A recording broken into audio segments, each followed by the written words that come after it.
Oh, hey, Grandpa, what you reading? This is an old book, written by me as a young man. An expert book. Would you like me to read it to you? No, thanks. Well, I guess I'll just read it to myself then. Chapter 1. Over the last decade, I have had the opportunity to do quite a bit of backpacking in some of the most beautiful parts of the world. I've backpacked on the Appalachian Trail, Patagonia, the Lost Coast Trail in Northern California, countless national parks including the Grand Canyon, Redwoods, Zion National Park, Canyonlands, all over the state of Oregon and the Pacific Northwest. I've done multi-week trips and at this point have a pretty good idea of what to pack. You might even say I'm a bit of an expert. In this book, I will outline what to pack on a multi-day backpacking trip. Alright, let's talk backpacks. I hike with a Osprey Kestrel 68 liter. While the Osprey packs are a little bit more on the spendy side, it's a great company. You're getting a quality pack and they're great about repairing things when necessary. The most important thing is that the pack fits you to your body.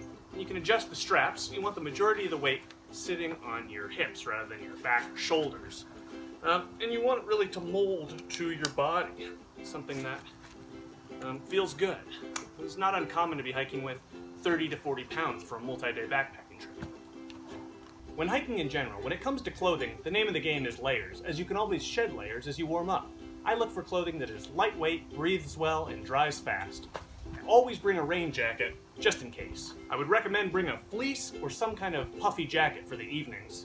Avoid cotton when hiking. This REI lightweight top is great for starting out in the mornings, and I often end up in a t-shirt by late morning. Having a brimmed hat to keep the sun off is important.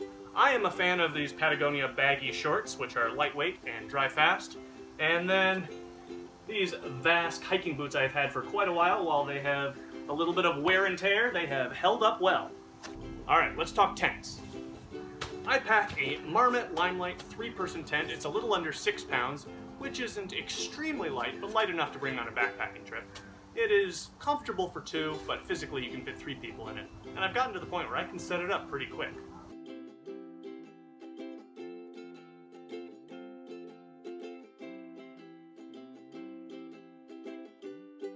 Alright, let's talk sleeping equipment. For a sleeping pad, I have gone with the Thermarest accordion style, which, while not necessarily the most comfortable sleeping pad, is one of the most lightweight and easiest to use. If you're looking for something a little bit more comfortable, I would suggest a blow-up pad. And then I have a North Face down sleeping bag, which is good for 3 or 4 seasons and will keep you warm below freezing if need be. I also have kind of an inner liner that I will sometimes use. Goes inside your sleeping bag and will add a few more degrees of warmth. Water. I am quite fond of using a Camelback, which sticks in here to the Osprey packs. Can carry about 3 liters of water. If you're hiking somewhere where you don't have potable, clean drinking water, you may need to think about some water filtration. You can use iodine tablets, so that they do sometimes make the water taste a little funny. I have used Sawyer filters where you kind of squeeze it out of a bag. I've used pumps. Right now I am using a gravity filter from Katadyn, which I really like. You just hang it and the water filters out there. And then I also have this grill, shout out to the Ralsons for this one, which is sort of a push down into a water bottle form, which does take quite a bit of strength. If you're hoping to have hot food on your backpacking trip, having the ability to boil water is also important. I use a jet boil for really fast water boiling, and it just connects onto this propane gas canister super quick.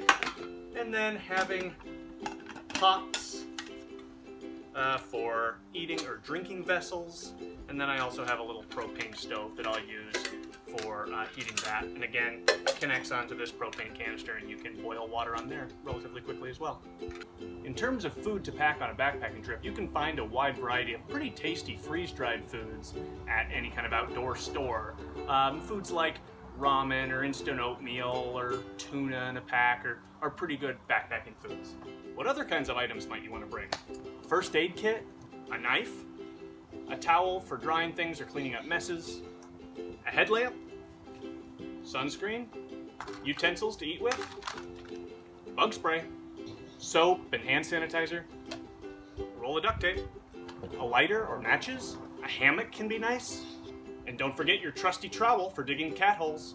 Also, these waterproof bags come in really clutch for not only organizing your supplies, but depending on where you are, you may need a bear-proof container or bag so that you can store your food at night.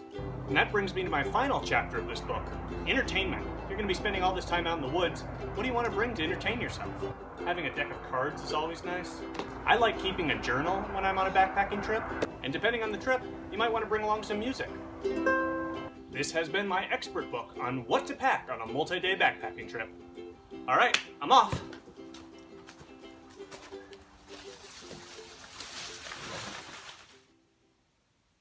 Oh, cat holes are where you bury your poop. Oh, that's good.